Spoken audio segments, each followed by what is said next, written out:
Hi, I'm Johnny, and today I'm reading How the Grinch Stole Christmas by Dr. Seuss.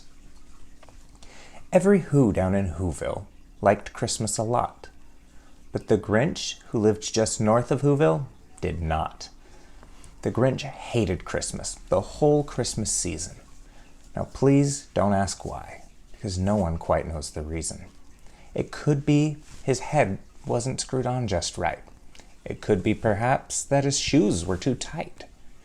But I think that the most likely reason of all may have been that his heart was 2 sizes too small. Whatever the reason, his heart or his shoes, he stood there on Christmas Eve, just hating the Whos, staring down from his cave with a sour, Grinchy frown at the warm lighted windows below in their town. For he knew every Who down in Whoville beneath was busy now hanging a mistletoe wreath. And they're hanging stockings, he snarled with a sneer. Tomorrow is Christmas. It's practically here. Then he growled with his Grinch fingers nervously drumming. I must find some way to stop Christmas from coming. For tomorrow, he knew, all the Who girls and boys would wake bright and early and they'd rush for their toys. And then, the noise, noise. That's one thing he hated, the noise. Then the Whos, the young and the old, would sit down to a feast. And they'd feast, and they'd feast. They'd feast on Who pudding and the rare Who roast beast, which was something that the Grinch couldn't stand in the least. And then they'd do something that he liked least of all. Every Who down in Whoville, the tall and the small, would stand close together with Christmas bells ringing, and they'd stand hand in hand, and the Whos would start singing. And they'd sing, and they'd sing, and they'd sing. And the more the Grinch thought of this Who Christmas sing, the more the Grinch thought, I must stop this whole thing.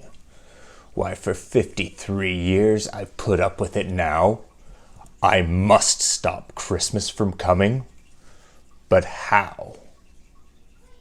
Then he got an idea, an awful idea. The Grinch got a wonderful, awful idea. I know just what to do. The Grinch laughed in his throat, and he made a quick Santa Claus hat and a coat. And he chuckled and clucked. What a great Grinchy trick! With this hat and this coat, I look just like Saint Nick. All I need is a reindeer. The Grinch looked around, but since reindeer are scarce, there was none to be found. Did that stop the old Grinch? No. The Grinch simply said, if I can't find a reindeer, I'll make one instead. So he called his dog Max. Then he took some red thread, and he tied a big horn on the top of his head. Then he loaded some bags and some old empty sacks on a ramshackle sleigh, and he hitched up old Max. Then the Grinch said, get up. And the sleigh started down towards the homes where the Whos lay a snooze in their town. All their windows were dark, quiet snow filled the air. All the Whos were all dreaming, sweet dreams without care. When he came to the first little house on the square, this is stop number 1, the old Grinchy Claus hissed. Then he climbed on the roof, empty bags in his fists. Then he slid down the chimney. It was a rather tight pinch. But if Santa could do it, then so could the Grinch. He got stuck only once, for a moment or two, and then he stuck his head out of the fireplace flue. where the little Who stockings all hung in a row. "These stockings," he grinned, "are the first things to go." Then he slithered and slunk, with a smile most unpleasant, around the whole room. He took every present: pop guns and bicycles, roller skates, drums, checkerboards, tricycles, popcorn and plums.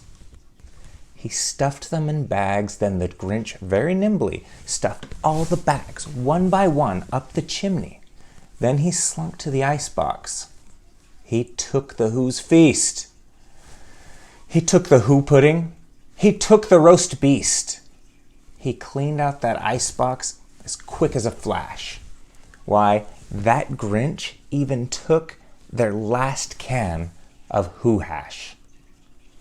Then he stuffed all the food up the chimney with glee. "And now," grinned the Grinch, "I will stuff up the tree." And the Grinch grabbed the tree, and he started to shove, when he heard a small sound like the coo of a dove.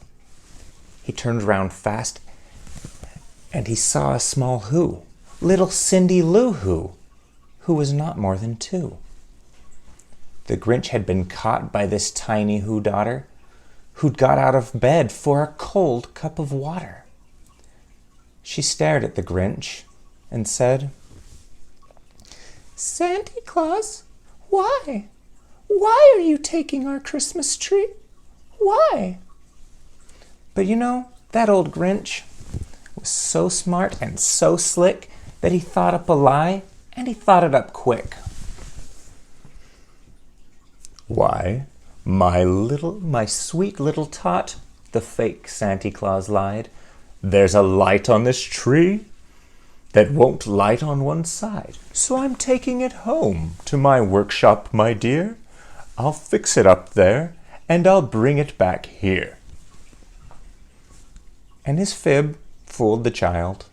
Then he patted her head, and he got her a drink and sent her to bed.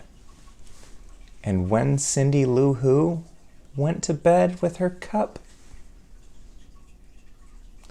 he went to the chimney and stuffed the tree up.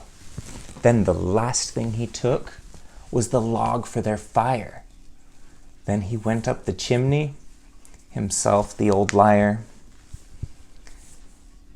On their walls he left nothing but hooks and some wire, and then one speck of food that was left in the house was a crumb that was even too small for a mouse.